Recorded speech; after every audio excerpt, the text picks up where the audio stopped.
महानगरपालिका परिवहन उपक्रम केंद्र शासन पुरस्कृत पीएमई बस सेवा योजनेअंतर्गत मिरज मेडिकल कॉलेज येथील पूर्व बाजूस असणाऱ्या सीसी नंबर 59 ब या जागेमध्ये मीटरिंग कॉलेज येथील पूर्व बाजूस असणाऱ्या सीसी नंबर 59 ब या जागेमध्ये मीटरिंग पॉइंटच्या अलीकडील उच्चदाब वाहिनी सबस्टेशन उभा करणं रुपये 4,12,29,198 मात्राचे कामी महाराष्ट्र महानगरपालिका अधिनियमातील प्रकरण 5 संविधा खंड 2(1) अन्वये ई महा टेंडरद्वारे जाहीर निविदा मागविण्यास व त्या कामी येणारे खर्चास मान्यता देण्यात आली। महानगरपालिकेच्या वाहनांसाठी सन 2025-26 सालामध्ये आवश्यकतेनुसार सर्व प्रकारचे सुटे parts, spare parts, tyres, electrical parts, hydraulic parts पुरवणं व वाहनांची दुरुस्ती कामं, जॉब वर्क इत्यादी कामी वार्षिक एजन्सी नियुक्ती करणे कामी महाराष्ट्र महानगरपालिका अधिनियमातील प्रकरण 5 संविधा खंड 2(1) अन्वये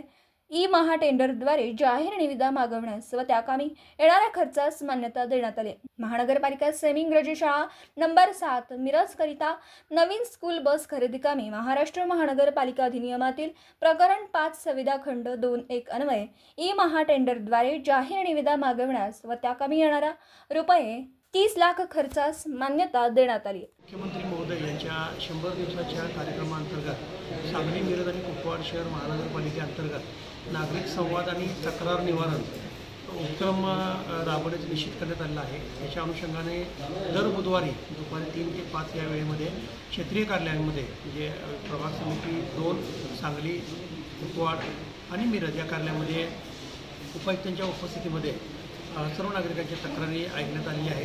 तसेच आज स्थायी समिती हॉलमध्ये सर्व HODच्या उपस्थितीमध्ये आम्ही स्वतः उपस्थित राहून नागरिकांच्या तक्रारी ऐकलेल्या आहेत। याच्यामध्ये एकूण 41 तक्रारी प्राप्त झालेल्या आहेत। त्यामध्ये 12 महिलांचा समावेश होता। सर्वसाधारण पाणीपुरवठा अपुरा पाणीपुरवठा वेळेत होत नाही, रस्त्यावर खड्डे पडलेले आहेत किंवा स्वच्छतेचे इश्यू आहेत, अशा स्वरूपाच्या तक्रारीचं प्रमाण हे मोठ्या प्रमाणावर होतं। या ठिकाणी सर्व विभागांचे विभाग प्रमुख उपस्थित होते, त्यांना समक्ष सूचना दिल्या आहेत। पुढील 8 दिवसामध्ये कुठल्याही परिस्थितीमध्ये या तक्रारीचं निवारण केलं जाईल असं समक्ष लाभार्थ्यांना आम्ही अर्जदारांना सांगितलेलं आहे। त्या अनुषंगाने या उपक्रमाला अतिशय कमी कालावधीमध्ये आम्ही 2 दिवसापूर्वीच हा उपक्रम प्रसिद्ध करण्यात आला होता आणि त्याच्या अनुषंगाने चांगल्या प्रकारे लोकांनी प्रतिसाद देऊन आज या उपक्रमाचा लाभ घेतलेला आहे। त्यांच्या तक्रारीचं निवारण हे लवकरात लवकर केलं जाईल असं प्रशासनाच्या वतीने त्यांना आश्वासन दिलं आहे आणि ह्या उपक्रमाचा चांगलाच रिझल्ट नागरिकांचं तक्रार निवारण करणे आणि लोकाभिमुख प्रशासन देणे यामध्ये होईल असं मला विश्वास आहे। धन्यवाद।